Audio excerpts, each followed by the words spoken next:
22 de julho de 2016. Nas próximas horas, Pato Balsa pode trocar o São Paulo pela seleção argentina. Cristóvão Borges confirma que Alexandre Pato não fará sua reestreia pelo Corinthians neste sábado contra o Figueirense. Santos enfrenta o Vitória neste final de semana no Barradão, tentando manter a regularidade no Campeonato Brasileiro e com os retornos de Renato e Ricardo Oliveira. Cuca manda recado a Pepe Guardiola por conta do assédio do Manchester City a Gabriel Jesus. Brasil terá representantes do badminton pela primeira vez na história nos Jogos do Rio. O Gazeta Esportiva foi conhecê-los. E ainda, as notícias da seleção olímpica. Espanha apresenta substituto de Vicente Del Bosque. E Manchester United é goleado em amistoso na estreia de José Mourinho. O Gazeta Esportiva volta já!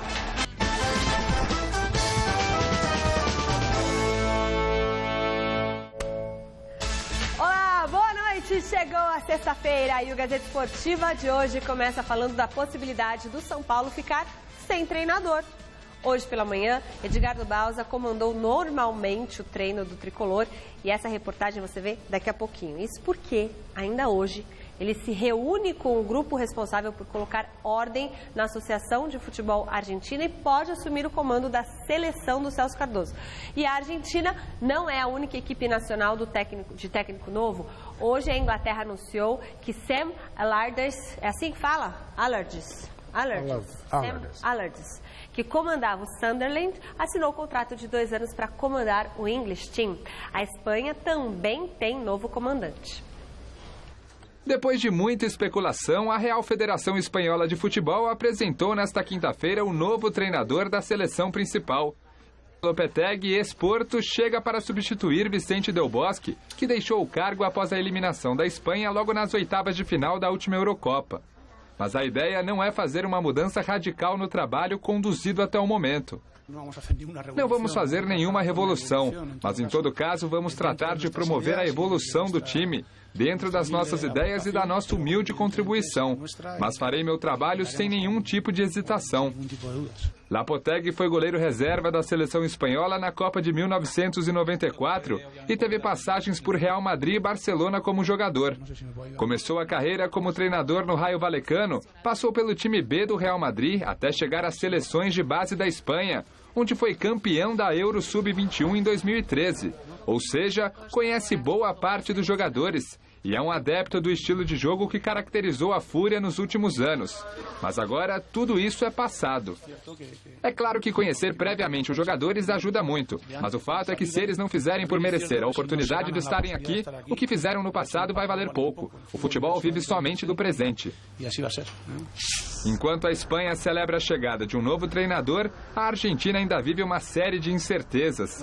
Nesta quinta-feira foi apresentada a Comissão de Intervenção da FIFA na Associação de Futebol da Argentina. O grupo é liderado por Armando Pérez, presidente do Belgrano, e tem a missão de botar ordem na casa e convocar novas eleições. O grande desafio é convencer Messi a ficar na seleção. É elementar que de alguma forma vamos a contactar-nos com Messi. É elementar. Vamos dar um jeito de entrar em contato com o Messi. Entendemos que é necessário pelo menos ouvi-lo para entender por que decidiu a princípio abandonar a seleção. Temos a obrigação de ouvi-lo e depois disso, se conseguirmos convencê-lo a voltar, seria uma grande satisfação para todos. E depois de escutá-lo, se lo podemos convencer, seria uma gratificação para todos. Mas a principal prioridade de Pérez é a contratação de um novo técnico. O São Paulino Edgardo Bausa, ao lado de Miguel Ángel Russo, ex-Vélez Sarsfield, são os principais candidatos ao posto. Se há algo que temos muito claro e sabemos da urgência, é a definição de um treinador para a seleção. Começamos a trabalhar nisso já nesta sexta. Peço que nos deem tempo suficiente, porque não é tão fácil. Não é tão fácil. Grande noite para você que acompanha o Gazeta Esportivo. A gente reclama muito do futebol brasileiro e com toda razão, mas o futebol dos nossos vizinhos na Argentina também, vou te contar uma coisa, viu? É triste a realidade do futebol argentino. Está aí correndo para arrumar um novo técnico para a seleção. Se pensou num primeiro momento no Bielsa, que para mim é o melhor de todos. mas ele ficou um dia na Lazio. Ele é totalmente, quer dizer, ele é correto, ele gosta de trabalhar certinho, não é do jeito que ele quer, ele não aceita. Então, dificilmente ele aceitaria um convite da AFA, se é que já não negou. É louco, Bielsa. É louco. Pois é, né? Não aceita. O Simeone também estava cotado, mas está tão bem no Atlético de Madrid, ganha bem, muito dificilmente aceitaria esse desafio. Então, sobrou o Balsa, que levou o São Paulo aí, um limitado São Paulo, a uma semifinal de Libertadores da América, e o Russo, há tempos já não faz um bom trabalho. Por isso que o Balsa está bem cotado e será provavelmente o novo técnico da seleção argentina para, digamos, para a instabilidade emocional de muitos são paulinos que gostam dele lá no Tricolor.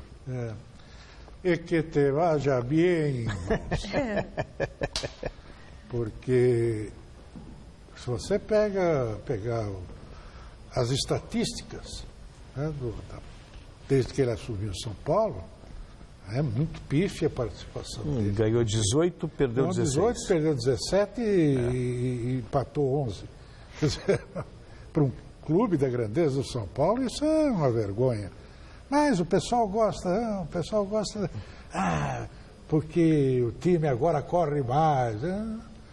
Disputar campeonato de atletismo para ver se ele ganha, porque é um negócio esquisito isso. O futebol argentino, ele está numa draga igual ao nosso, muito ou pior, tanto do ponto de vista da gestão, quanto no campo de futebol, uma técnica.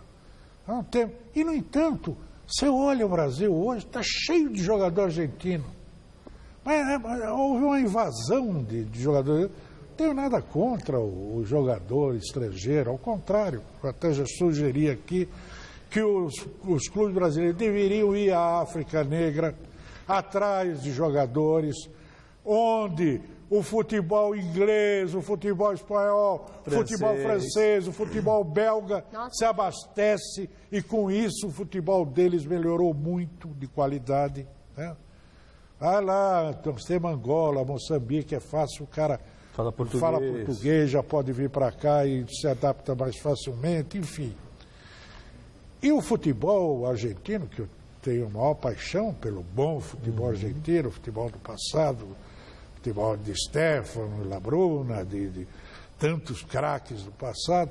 Hoje, o que tem de bom da Argentina vai para a Europa. Claro. O que sobra é a raspa do tacho. E o futebol brasileiro, ainda por cima, vai buscar esses jogadores e paga em dólar. Aí é que está o mistério. O dólar vai, dólar vem, atravessa a fronteira, quando volta, pega um descaminho, essas coisas que a gente sabe, mas não pode provar, né? Mas, enfim, eu acho que o Balsa está perfeito para dirigir a seleção argentina. O diabo é que o São Paulo não vai ter, né? Porque aí vem o Pintado, que é mais ou menos do mesmo estilo. Precisamos mudar esse nosso futebol. Precisa ser um futebol mais ofensivo, mais divertido, mais alegre, mais criativo, mais cheio de improvisação.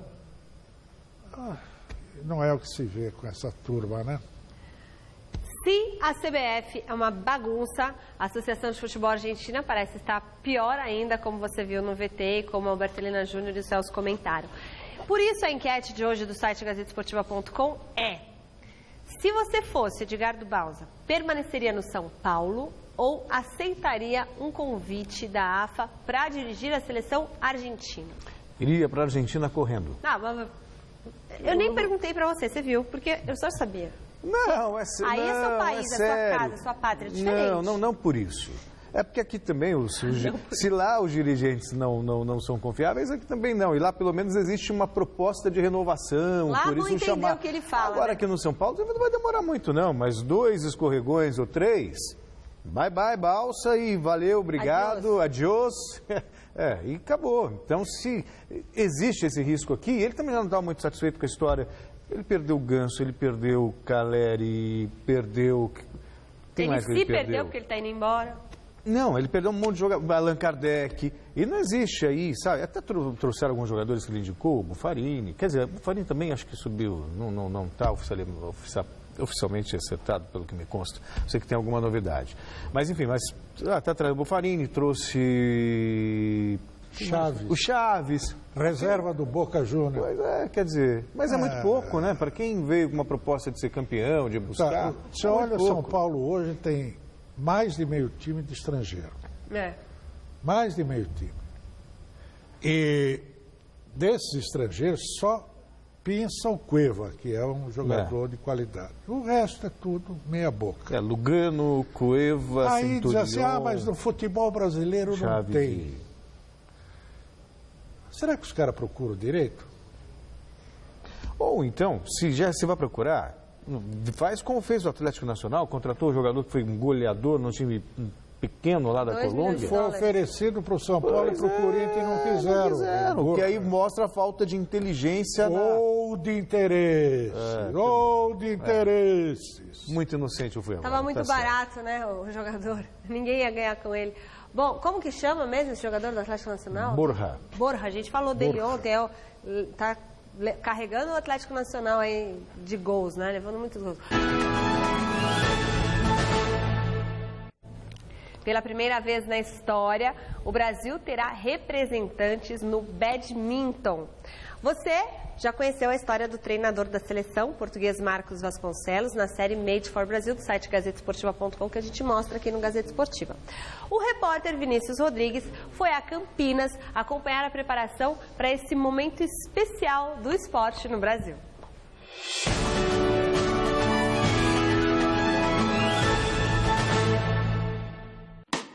Na cidade de Campinas, interior do estado de São Paulo, a seleção brasileira de badminton se prepara para os Jogos do Rio. O badminton é esse esporte parecido com o tênis, mas que é jogado com uma raquete mais leve, ao invés da bolinha, uma peteca, e a rede é elevada a 1,52 m do chão. Assim como em outras modalidades, o time brasileiro é treinado por um estrangeiro. No caso do badminton, é o português Marco Vasconcelos, que no currículo possui 3 Olimpíadas disputadas como atleta e assumiu o selecionado nacional no ano de 2013. Em 2012, eu fui contactado pela direção da Confederação para vir ao Brasil durante 40 dias a uma fase de experimentação com a seleção e preparação para o Pan-Americano de Badminton, que há todos os anos. Então vim em setembro, correu bem, a gente foi medalha de bronze para a primeira vez por equipes. O trabalho foi bom de 40 dias e recebi um convite para vir trabalhar em janeiro de 2013 e aceitei. Eles gostaram do meu trabalho, desses 40 dias, da minha exigência, do meu rigor. O outro badminton diferente vindo da Europa também e comecei em 2013 e aqui estamos, passado 3 anos e meio. Os atletas brasileiros melhor colocados no ranking e que se garantiram na Olimpíada são 2 jovens talentos nascidos no Rio de Janeiro. Lohane Vicente, de 20 anos no feminino, e Igor Coelho, de 19 no masculino. Um pouco ansiosa para ver outros atletas, para ver a vila, a abertura, como eu vou jogar nos meus jogos, para ver quem eu peguei na minha chave. Mas eu estou tentando me controlar até chegar lá. Eu estou muito ansioso. Eu estou treinando o meu máximo, todos os dias, pensando nos Jogos Olímpicos. Eu tive a experiência de jogar os Jogos Olímpicos da Juventude em Nanjing contra o campeão mundial, o Li Yupu, e vi a torcida dele. E eu fico imaginando, aqui na minha casa, no Rio de Janeiro, onde a minha família, meus amigos, todo mundo, tudo que eu trabalhei, vão ver o meu trabalho, o meu esforço dentro dos Jogos Olímpicos. Dá até arrepio. O esporte de raquete mais rápido no mundo está no calendário olímpico desde os Jogos de 92 em Barcelona e terá pela primeira vez representantes brasileiros em quadra. Boa sorte! Boa sorte pra gente! Seleção brasileira, com excelentes opções para formar o ataque do time olímpico. A disputa naturalmente acontecerá. Mas uma formação com 4 jogadores não é descartada. E esse assunto foi abordado pelo atacante Luan hoje na entrevista coletiva. Outro jogador que falou foi o lateral Douglas Santos, que chegou a ser convocado pela seleção principal e fez uma comparação entre os treinadores. O Dunga gostava muito de joguinhos, né? Treino bastante curto, bem intenso, porque sabemos que o jogo é bastante tenso. E o Micali gosta mais de um jogo mais tático, né? Então, isso ele está buscando agora na seleção, né? Um jogo mais tático, porque sabemos que os times de fora estão treinando muito isso. Então, isso é um novo padrão dele que ele está colocando aqui na seleção. Quando vocês souberam que poderia ter essa possibilidade, o Micali conversou com vocês, 4 atacantes, surpreendeu um pouco também? Bom, acho que não, pela cada função que a gente tem ali, né? Acho que de poder atacar e de poder marcar também. Então, mas isso vai ser dele, ele que vai decidir se vai ser com 3 atacantes ou com 4. Então a gente vai estar trabalhando para buscar nosso espaço ali. E aí, Alberto, vê com bons olhos essa seleção olímpica? Muito, muito. Porque, veja bem, ele vai jogar com esses 3 atacantes, que são 3 jogadores de habilidade, velocidade, né? E incisivos, quer dizer, jogadores que buscam o gol, né? O Gabigol, o menino Gabriel Jesus e o Neymar. Bom, e tem a opção do Luan. Até pode jogar com 4 atacantes de formação, né? Mas são 4 que sabem jogar futebol, que podem voltar para fazer uma participação mais no setor de armação e tal. Eles podem se revezar nesse processo todo e isso cria problema para o adversário. Claro. Está faltando o Renato Augusto. Chegando o Renato Augusto, que você ainda vai ter um time mais agressivo e mais inteligente em campo, porque você teria ou o Wallace ou o Thiago Maia. Eu, particularmente, gosto muito dos dois, mas eu prefiro o Thiago Maia, que é mais agressivo. Mais agressivo, é mais ousado. E você teria o Renato Augusto fazendo um meio de campo, talvez com o Rafinha, que está se recuperando agora. Aliás, quando se machuca esse filho do Mazinho, né? Pois é. Tanto o Thiago quanto o Rafinha vivem machucados. Mas, enfim, ele está se recuperando e é um jogador de extrema habilidade e muita inteligência, e formado no Barcelona, né, nego? É outro departamento. Outro nível. Olha, pinta muito bacana essa seleção aí. Eu temo um pouco com a dupla de zaga, Marquinho e Rodrigo Caio. Por quê? Porque os dois sabem jogar bola e tal, mas são os dois muito pequenininhos, muito baixinhos para a posição, para o nível de altura dos jogadores atuais. Jogo aéreo e tal, eu acho perigoso. Embora saibam sair bem para o jogo. O Rodrigo Caio tem uma boa impulsão, né? Ele é um jogador, ele é baixinho, mas baixinho para esse nível atual, né, do futebol mundial. Tanto que ele costuma aparecer bem lá na frente, inclusive também para cabecear e marcar gol. Depois dos Jogos Olímpicos, é a vez da Paralimpíada e os atletas da Seleção Brasileira de Atletismo Paralímpico apostam na tecnologia para fazer bonito no Rio de Janeiro. Confira na videoreportagem de Renata Falzoni e Murilo Azevedo. Logo depois da Olimpíada, teremos os Jogos Paralímpicos. Os paratletas brasileiros estão nos últimos ajustes para chegar na melhor forma ao Rio de Janeiro. E a tecnologia é uma grande aliada para isso. No núcleo de alto rendimento de São Paulo, uma esteira tem feito a diferença para os competidores do atletismo. Essa esteira ela atinge uma velocidade de 45 km por hora. É uma esteira de overspeed. Para vocês terem uma ideia, o Bolt, quando ele bateu o recorde mundial dos 100 metros, ele chegou a 44,2 km por hora. Então essa esteira, teoricamente, ela chega numa velocidade acima do limite humano. E é indo além dos seus limites que os atletas buscam melhorar suas marcas.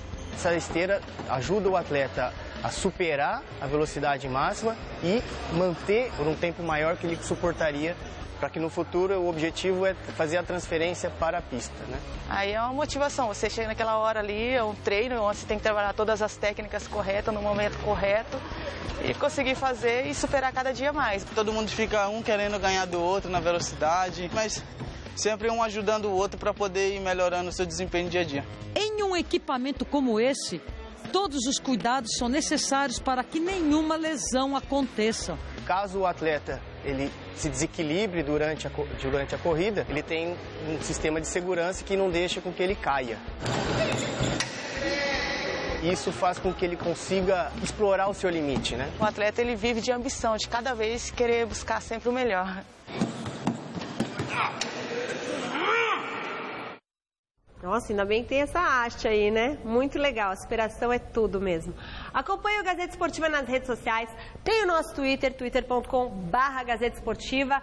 Aliás, um beijão pra galera do nosso Twitter, a Lidiane, o Vinícius Bocato, Sabrina, acho que também trabalha lá. Beijo pra todo mundo das mídias sociais aqui da Rede Gazeta. Tem o Facebook, página Gazeta Esportiva, assine, é muito legal, sempre tem informações legais. E você pode rever os programas no site da TV Gazeta, tvgazeta.com.br. Agora eu quero falar uma coisa muito boa também. Domingo, 9 da noite, você já sabe que a gente tem um encontro marcado com a TV Gazeta, que tem o quê? O programa mais tradicional de futebol do planeta Terra, que é o Mesa Redonda Futebol Debate. Você confere os principais destaques da rodada do Campeonato Brasileiro. Vai ter reportagens especiais, análise do nosso super time de comentaristas, que é o grande diferencial do Mesa Redonda. Então, nesse domingão, além do nosso super time de comentaristas, que contará com Alberto Helena Júnior, estará conosco, né? Direto de Biúna para o Mesa Redonda. Nós receberemos ele, o meia Moisés do Palmeiras, que cobra a lateral com as mãos, e o humorista Alexandre Porpetone. Então vai ser um programa divertido e super interessante, porque tem o Moisés aqui que vai contar várias histórias de como que é treinar com o Cuca, como que está a situação do Palmeiras e tudo mais. Certo, Alberto Helena Júnior? Certo. Esse Moisés é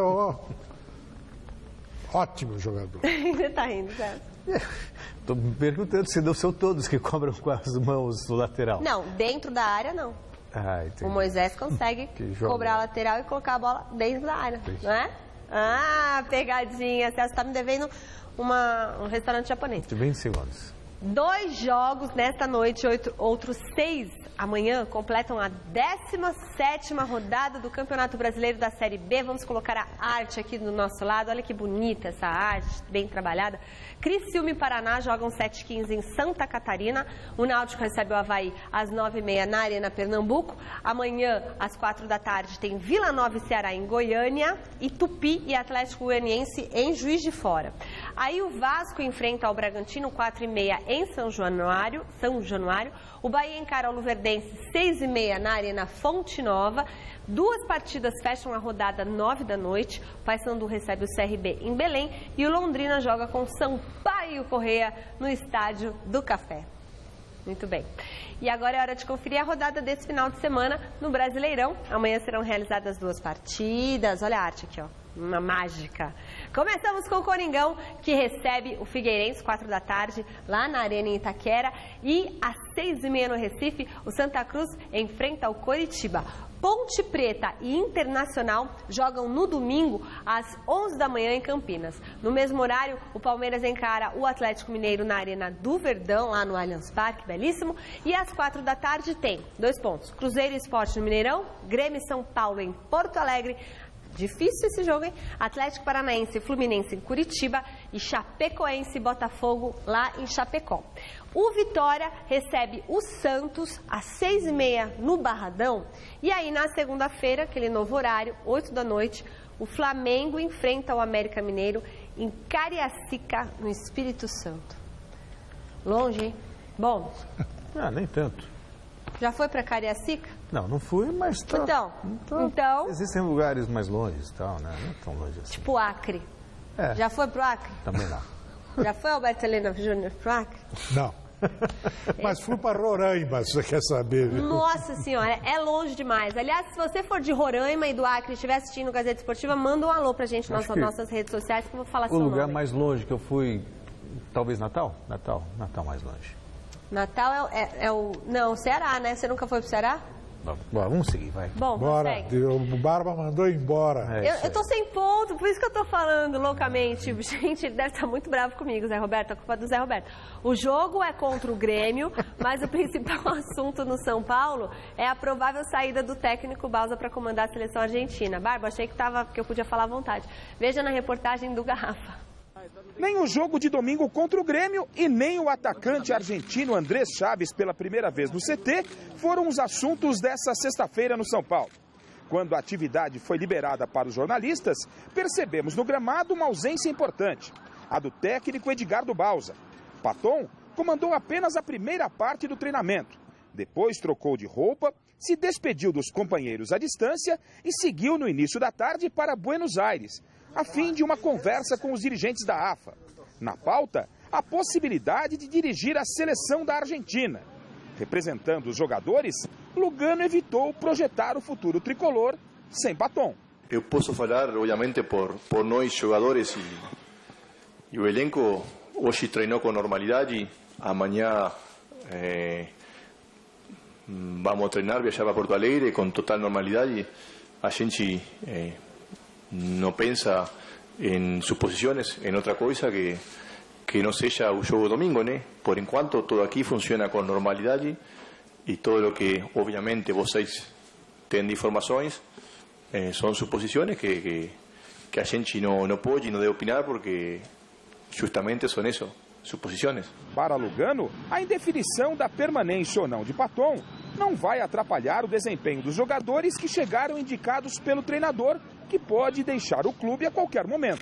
Por mais que o treinador pesa ou não pesa você, está no jogador, qualquer brasileiro, uruguaio, argentino, peruano, chileno, querer triunfar por ele, por seu prestígio, por seu futuro, por sua família, por seu clube. Então, acho que tem coisas que vão além simplesmente de uma decisão de um treinador, né? A diretoria tricolor, que liberou Paton para ir a Buenos Aires, afirmou não poder fazer nada caso Bausa chegue a um acordo para ser o novo técnico da seleção argentina. Mas fez questão de frisar que essa decisão deve ocorrer o mais rápido possível. Para ser definido logo. Imagine que hoje já tem essa definição. Hoje, eu converso com vocês amanhã, então amanhã já tem. Sim. Eu acho que para não arrastar esse tipo de situação, para o bem dos dois lados. Se Paton está de saída, Alexandre Pato pode retornar ao tricolor. Na manhã dessa sexta-feira, surgiu a informação de que Alexandre Pato poderia chegar a um acordo com o Corinthians e retornar ao tricolor ainda nessa temporada. Eu tenho o melhor conceito dele como jogador, um jogador que chegou ao máximo nível a nível mundial, um jogador novo ainda, idade boa, aqui em São Paulo, aqui dentro só escutei falar coisa boa dele, como profissional, como persona. O Pato, a gente vai até falar, estava relacionando. O Cristóvão queria relacioná-lo para a partida. Ele pediu para não jogar, disse não se sente... Não sei se ele pediu não, hein? Não, se pediu para não jogar, que não estaria bem fisicamente Segundo ainda. São Paulo, ele não se manifestou. Segundo São Paulo, ele estaria com peso assim, estaria acima do peso para entrar nessa partida. Isso depois de mais de uma semana treinando bem. Né? Mas, enfim, a gente vai falar do Corinthians daqui a pouco, logo na sequência, mas o São Paulo é surpreendido com a saída do possível saída do Bausa. E resta saber quem vem, quem viria, né? No caso quem da você saída. sugeriria, Celso? São Paulo, se o São Paulo tivesse uma filosofia, ok, talvez ficasse mais fácil traçar um perfil. Mas sai o Osório, entra o Doriva. Sai o Doriva, entra o Bausa. Não tem nenhuma lógica. Eles tudo não vai dar valsa. Eles tiveram aí, essa diretoria teve a disponibilidade de dois altíssimos treinadores brasileiros que conhecem bem o nosso futebol, que é o Levir Coupe e era o Cuca. Olha o trabalho que o Cuca está fazendo no Palmeiras. E já tinha dois que fizeram excelente trabalho no São Paulo quando lá estiveram. Aí não, esse negócio de estrangeiro, qualquer estrangeiro, traz um técnico chinês agora para ver como é que vai ser. Sabe, é uma coisa sem lógica. São dois estilos. O técnico, né? Exatamente. O que vai acontecer, você quer saber? Vai assumir o Pintado. Que é também um treinador que eu gosto muito dele, tudo mais, como pessoa, como profissional, ser honesto, íntegro, tudo mais. Mas a ideia, os conceitos que ele tem de futebol, já tive a oportunidade de conversar com o Pintado, realmente estão longe daquele conceito de que você vai trazer um estrangeiro para mudar a cara do time, para mudar a cara do futebol brasileiro, para acrescentar alguma coisa. Aí você traz um técnico como o Balsa, que é o mesmo perfil do treinador brasileiro comum, que está aí, a maioria. Entende? Ao contrário, por exemplo, do Osório, que era um treinador com outra visão do futebol. Quer dizer, não tem a menor lógica, não tem sequência, não tem nada. Mas treinadores brasileiros disponíveis aí no mercado agora? Mano Menezes? Tem o Abel aí. Abel Braga, o Mano. Vai ser o Abel. Só pode ser o Abel. Não, vai ser o Pintado. E daqui a um tempo vamos procurar outro. Agora não tem mais Wilton Cruz para quebrar desempregado alguém. Mas o problema é o seguinte, e aí, o que faz com todos esses jogadores que contratou a pedido do Balsa? Isso é Se fossem craques inexcedíveis, aqueles caras que você sabe que põe no time. O Palmeiras passou algo parecido com o Gareca. Nossa, eu pensei Exatamente. isso. Como que era o nome dele? Gareca. O Gareca, ele trouxe um monte de argentino lá e depois ele foi embora e ficou todo o povo lá no banco. Eu pensei a mesma coisa, Celso. A gente está muito em sintonia, Celso. Muita sintonia.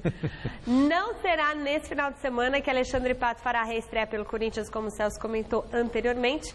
Veja a reportagem do Adriano Dolfi.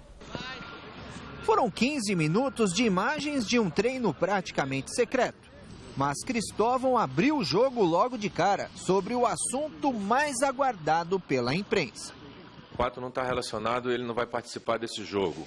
O Pato, estamos fazendo avaliações dele e nas avaliações ele ainda não tem condição de... E também, conversando com o atleta... ele acompanha isso, ele participa de tudo isso, ele acompanha as avaliações. E conversando com ele também, ele não se sente ainda pronto para participar. Por quê? Porque ele está vendo a expectativa que tem em torno dele. E ele quer voltar bem.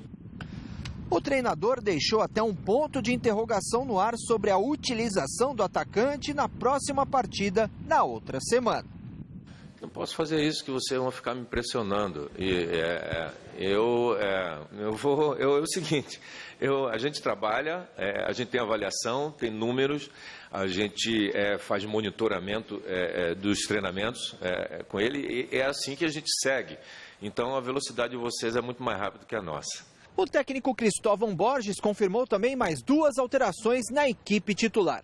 A primeira, Léo Príncipe na vaga de Fagner, que está suspenso. A segunda, André, que mais uma vez ganha uma chance no comando do ataque. Ele é um jogador de referência, ficamos muito contentes que ele tá voltando.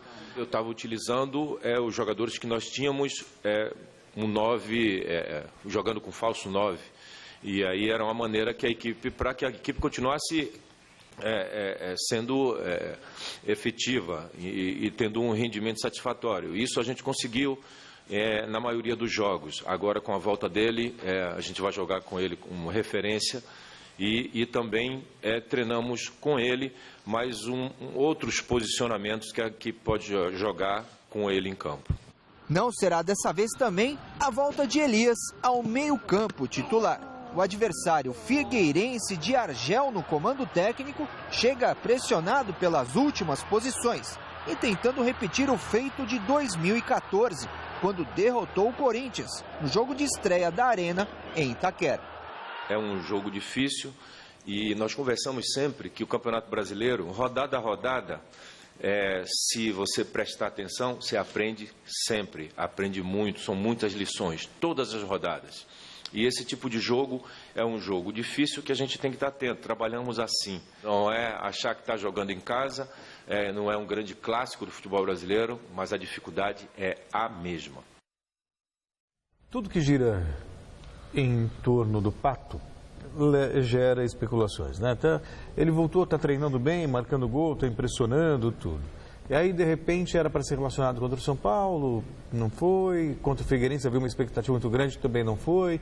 Essa justificativa dele para o Cristóvão me parece plausível. Existe uma expectativa muito grande e eu nem quero voltar bem 100%. Ok, mas aí se fala, talvez o São Paulo consiga que o Corinthians feche um acordo para ele voltar para o São Paulo.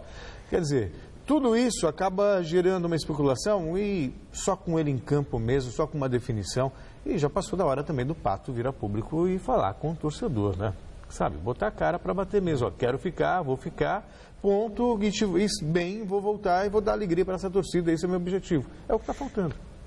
Eu acho que está baixando o Godoy em mim. Diga. Estou sentindo o Godoy. Palhaçada! Palhaçada isso aí! Esse Pato é marreco. Olha, na verdade, o que acontece é o seguinte. O Corinthians fez tudo errado com o Pato. Tudo. Tudo. Desde quando contratou, até quando emprestou para o São Paulo, e tudo, quando o afastou do time e foi obrigado. Achou a única alternativa emprestá-lo para o São Paulo. Agora, na volta, também, estavam até preparando aí, ouvi, li que o departamento de marketing finalmente iria tentar fazer uma campanha para a reabsorção do Pato no coração corintiano, né? O fato é que é muita bagunça demais para o meu gosto. Será que não conversaram com o rapaz antes de anunciar que ele ia para o banco, pelo menos, que ele estava... meu Deus do céu, e agora o que é? Vai fazer o que com ele? O Corinthians não tem um atacante como o Pato. Era o melhor negócio da vida do Corinthians, nesse momento, diante dessa circunstância, manter o Pato, botar ele para jogar. E se ele viesse com conversinha, mas o São Paulo quer, não tem São Paulo, tem ninguém, agora você vai jogar, cara. É isso aí. Acabou. Qualquer coisa, depois, quando terminar o contrato... fica aí encostado e tchau e benção. É o único jeito. Até semana passada falaram que ele estava pronto, que ele estava treinando. Até semana ontem. Né? Até ontem. Então, aí. Agora o corintiano fica lá, cara de bobo. Bom, se o Palmeiras não terá Jesus e Praz, o Atlético Mineiro também terá desfalques para enfrentar o líder do campeonato e tentar diminuir a distância na tabela. Depois de um péssimo início de Campeonato Brasileiro, o Atlético Mineiro subiu de produção e já se aproxima do grupo dos 4 primeiros na tabela de classificação. Agora o desafio é diminuir a desvantagem em relação ao líder Palmeiras. A chance é domingo em São Paulo, mas o técnico Marcelo Oliveira não contará com o zagueiro e capitão Léo Silva, com o atacante Fred e com o lateral esquerdo Douglas Santos, que serve à seleção olímpica. Chance para a estreia de Fábio Santos. Foi bom, né? Foi importante, né? Por causa que, pelo longo período parado, então, esse tempo de treinamento para conhecer os companheiros também, por esse lado foi importante. Óbvio que o jogador chega no clube, ele já quer jogar o mais rápido possível, mas pensando com calma, esse tempo assim, até essa estreia foi importante. Claro que a gente sabe da importância do jogo, né? Jogar contra o líder, tentar diminuir essa diferença. Então, é um jogo importante aí que a gente está levando muito a sério para ver se a gente consegue pontuar fora de casa. Gabriel Jesus está na seleção olímpica, mas continua sendo assunto lá no Palmeiras. O assédio ao jogador não deixou o técnico Cuca muito contente, não. Veja na reportagem de Fernando Gavini. 24 de julho. Na data em que o Palmeiras vai enfrentar o Atlético Mineiro no Allianz Parque, serão comemorados os 65 anos da conquista da Copa Rio. Em 51 foi denominado campeão, tem aí 65 anos do feito, domingo vai jogar com uma camisa especial para a data, né? E nós fazemos parte desse espetáculo domingo. Mas o aniversário da conquista da Copa Rio de 1951 não será o único que vai acontecer domingo. O Atlético Mineiro vai comemorar 3 anos do maior título de sua história, a Copa Libertadores de 2013. Na época, quem dirigia o Galo era o hoje palmeirense Cuca, que pela primeira vez vai enfrentar o ex-time. Uma honra muito grande, o maior título que eu tive, acho que o maior trabalho. O jogo é outra situação em que a gente hoje necessita desses 3 pontos para continuar na liderança. Continuar na liderança e pelo menos manter a diferença para o vice-líder são os objetivos. Mas para isso acontecer, o Palmeiras terá que quebrar um tabu de 5 anos sem vencer o Atlético Mineiro. Tudo isso sem contar com seus 2 principais jogadores, Fernando Praz e Gabriel Jesus, que estão a serviço da seleção brasileira que vai disputar a Olimpíada. Para o gol, o problema é mais fácil de resolver. Wagner foi o escolhido. Ontem falei para ele que Deus dá para a gente o que a gente merece. Se ele é um cara bom, e é um cara correto, e é um bom trabalhador, não tem por que a gente não pensar em coisa boa, que ele vai fazer um bom jogo, e bons jogos, né? Daqui até a volta do Fernando. Na parte tática do treino, que não pôde ser registrada pelos cinegrafistas, Cuca montou o time com Eric, Roger Guedes e Dudu no ataque. No meio da atividade, quis colocar um centroavante na equipe. Para isso, tirou o Eric e escalou o Alexandro, recém-livre da suspensão preventiva por doping, mas com um julgamento marcado para o começo de agosto. O Alexandre treinou bem, já está numa condição boa, foi tirar todas as conclusões que a gente tinha em relação a isso, até por isso ele entrou, ele conhece o adversário. Seja com Alexandre ou com Eric, não vai ser fácil manter o mesmo desempenho do time com Gabriel Jesus. O atacante, aliás, não sai do noticiário por conta das especulações a seu respeito. A última dá conta que Pep Guardiola ligou para o jogador para convencê-lo a acertar com o Manchester City. Cuca não gostou muito dessa história e mandou um recado para o treinador catalão. Desde que ele seja liberado pelo clube, como foi o Tietê e o Guedes, para poder conversar, sim. Agora tem que ver ali se o Matos, se o presidente autorizou o Guardiola a falar com o nosso jogador sem problema nenhum. Né? E não tem problema nenhum, desde que ele fique até o final do ano, não tem problema. E a conquista da Copa Rio rendeu ao Verdão uma homenagem também na conta oficial da FIFA no Instagram. A entidade máxima do futebol mundial escreveu: verde é a cor da inveja. O Verdão foi motivo de inveja do mundo todo. O Palmeiras, inspirado por Liminha, derrubou a Juventus para se tornar o primeiro campeão global do esporte. 100 mil pessoas assistiram no Maracanã e 1 milhão de pessoas inundaram as ruas de São Paulo para acolher os heróis em casa. No site gazetesportiva.com você também encontra conteúdo exclusivo sobre a conquista do Verdão. Tem entrevista com o presidente Paulo Nobre, galeria de fotos com material do acervo do jornal A Gazeta Esportiva, as informações sobre a homenagem que o clube fará na partida contra o Atlético Mineiro e muito mais. Site gazetesportiva.com, confira, lá tem muita coisa legal, muito além dos 90 minutos, cobertura completa. Então, o acervo do gazetesportiva.com é o melhor. Alberto Helena Júnior, hoje é uma história, hein, Palmeiras? Olha, eu fico estarrecido quando vejo o pessoal aí discutindo se o Palmeiras foi campeão do mundo, se não foi, em 51 e tal. Ainda minha filha ontem, a Bianca, me ligou para perguntar: pai, esse negócio do Palmeiras ser campeão, porque os palmeirenses, ela é São Paulina, os amigos dela palmeirenses lá pegavam no pé, não sei o quê. Eu disse: olha, minha filha, eu tinha 10 anos de idade em 1951.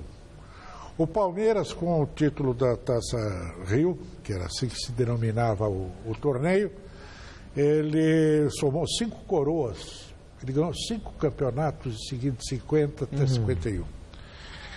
Rio São Paulo, Campeonato Paulista, um monte de troféus.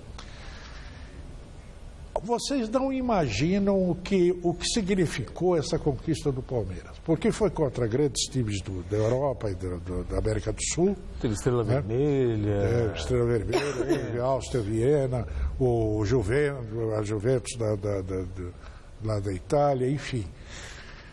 E ela veio na sequência da grande tragédia do Maracanaço, em 1950, em que o Brasil perdeu o título que estava nas suas mãos para o Uruguai, e aquilo feriu de morte a alma do brasileiro.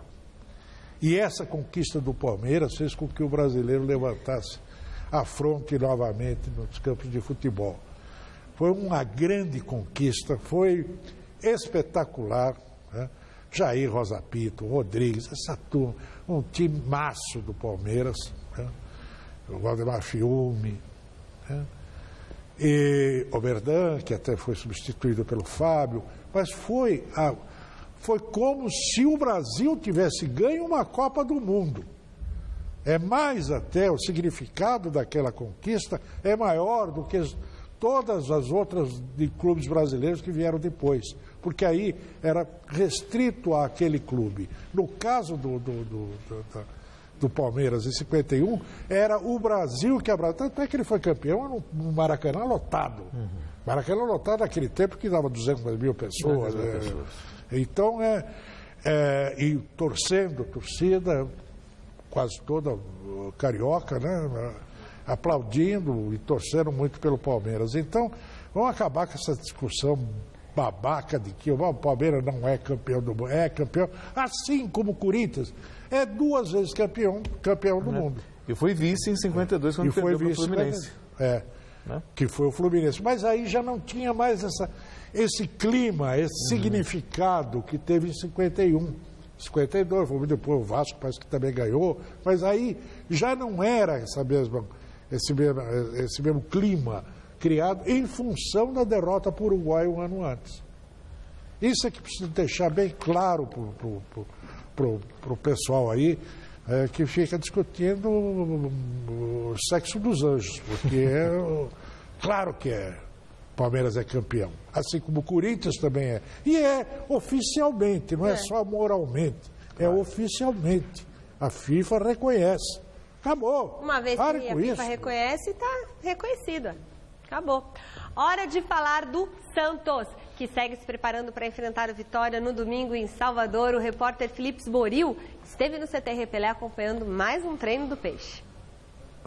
Na tarde desta sexta-feira, o Santos realizou o penúltimo treinamento antes do compromisso deste domingo pelo Campeonato Brasileiro diante do Vitória, no Barradão, em Salvador. A equipe comandada pelo técnico Dorival Júnior vem bem no Brasileirão. Está na 4ª colocação com 26 pontos conquistados e busca manter a regularidade para que permaneça no G4. A intenção nossa é essa, né? Sempre respeitando os adversários, principalmente quando a gente joga fora de casa. A gente ainda está encontrando aquela regularidade que a gente não teve ano passado. A gente sabe que os jogos são difíceis, ainda mais terminando o turno. A gente sabe que para nós é importantíssimo a gente estar permanecendo e o Vitória vem brigando também para estar se afastando da zona do rebaixamento. A gente sabe que é complicado, então vai ser um jogo complicado, mas a intenção nossa é de ir para lá, fazer um bom jogo e continuar no G4. Para este confronto diante do Vitória, o técnico Dorival Júnior terá o retorno de Renato e também de Ricardo Oliveira, que foram poupados no meio de semana no compromisso contra o Gama pela Copa do Brasil. A gente gosta de estar jogando, mas existe as viagens, né? O desgaste é grande, às vezes o torcedor não entende, né? Lá fora, até mesmo no Sevilha a gente era poupado, existia o que a gente fala aqui que é rodízio, né? O treinador acabava trocando 3 ou 4 num jogo, até mesmo quem fazia gol, né? No outro jogo ele era poupado. Então é uma coisa que se tinha necessidade até para estar evitando lesões. A gente sabe que o acúmulo de muitos jogos e as viagens acaba depois, uma hora ou outra, né, ocasionando algum tipo de lesão. Então é uma prevenção e claro que a gente fica torcendo, né, a gente sofre bastante fora, mas na realidade ninguém gosta de ficar fora, mas é ruim, mas é uma oportunidade para a gente também estar podendo descansar e poder no próximo jogo aí entrar com tudo. O Santos ainda treina na manhã deste sábado e viaja para a Bahia após o almoço. O Santos faz um belo campeonato brasileiro, né? Belo campeonato, não tem conquistado pontos por acaso, tem jogado bem, talvez até. Eu vou colocar, vai Santos e Palmeiras com o futebol mais bonito desse campeonato. E está aí no G4, só lamento muito que a CBF tenha desfalcado o Santos por causa da seleção olímpica e não sei como vai ser. No primeiro momento, quando teve a Copa América, o Santos segurou a onda. Vamos ver se o Dorival consegue fazer também com que esse time se mantenha, né, sem esses jogadores que estão na seleção olímpica. Na verdade, até tem jogador que pode substituir. O lateral esquerdo Caju é uma boa promessa, pode substituir o Zeca. Thiago Maia. O Thiago Maia já fica mais complicado, mas tem o Yuri, que ele trouxe do Audax, né? E para o Gabriel? E o Gabriel. O Gabriel difícil, mas tem o Copete, que veio exatamente para essa finalidade. Muito bem, resultado da enquete do site gazetesportiva.com. Se você fosse o Edgardo Bauza, ficaria no São Paulo ou aceitaria o convite para dirigir a seleção argentina? E olha, 65% dos votos. Vai para a Argentina, Bauza? Vai embora. Vai embora. Melhor coisa. Gazeta Esportiva termina aqui. Ótimo final de semana para vocês. Domingão tem mesa redonda, 9 da noite. Convidados especiais, Moisés do Palmeiras, Porpetone. Um beijo ao Bertolina Júnior, um beijo, Celso. Ok, obrigado. Tchau, Bom gente. final de semana. Uma sandália dourada, de salto bem alto eu mandei.